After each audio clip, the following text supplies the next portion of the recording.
ए पीर मर्द, तुम्हारी कोई ख्वाहिश हो तो बयान करो। मेरी ख्वाहिश सिर्फ इतनी है कि आप उलमाओं के कत्ल का हुक्म वापस ले लें। जो ख्वाब की ताबीर ना बता सके, ये ख्वाहिश पूरी होगी। नैत नसीर ने हुक्म दिया, हम उलमाओं के कत्ल का हुक्म वापस लेते हैं। इसके बाद नैत नसीर ने तमाम उलमाओं, जादूगरों और नजूमियों को बाइज्जत रुखसत किया। हज़रत दानियाल से कहा, हम तुम पर भरोसा करते हैं और हमारी ख्वाहिश है कि बाबुल के तमाम सूबों में आपकी मर्जी से सूबेदार मुकर्रर किए जाएं। किसी ने कहा, हमतल गायब हो गई। कैसे, ये किसी को इल्म ना था। अलबत्ता महल में मुत्तसिल जिस महफूज घर में इसे रखा गया था, वहाँ इसी सब आग लग गई। ये ताबूत नुमा छोटा सा एक खूबसूरत लकड़ी का घर था, जहाँ हरदम कनीजें मुत्तयमीन रहती और वहाँ से किसी भी लड़की का फरार होना मुमकिन न था। हमतल को कुदरत ने खुद मौका दिया, अता किया, और जो ही इस मकान में आग लगी, कुछ पहरेदार औरतें जल के राख हो गईं और कुछ जान बचाने के लिए इधर उधर भाग गईं। तब हमतल को मौका मिल गया और वो इस घर से निकलकर जिधर मुंह उठा भागती चली गई। इस दिन बाबुल में जैसे कयामत आ गई। पहला इत्तेफाक था कि नैत नसीर के चुंगल में आई हुई कोई औरत अपनी इज्जत बचाकर भागने में कामयाब हुई और तलाश करने वालों को हाथ न लगी हो। नैत नसीर ने हुक्म जारी किया, हमतल को बहरे सूरत लाया जाए। तब हरकारे बाबुल के चप्पे चप्पे में फैल गए।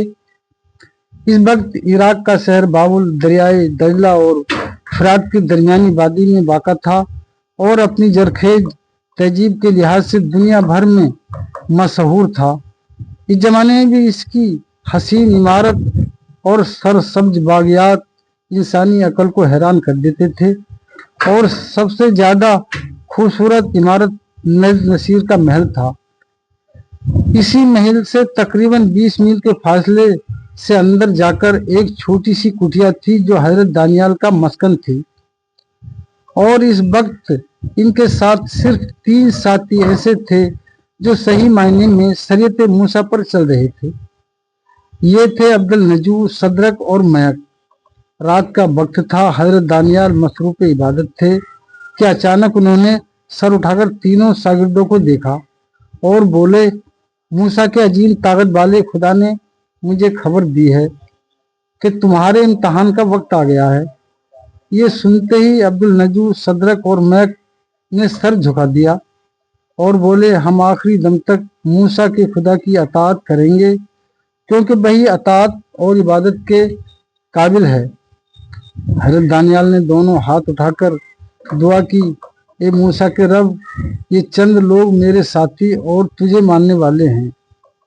इन्हें रुसवा न कीजो और उन्हें हिम्मत दे के हक पर साबित कदम रहें और तेरी रजा हासिल करें।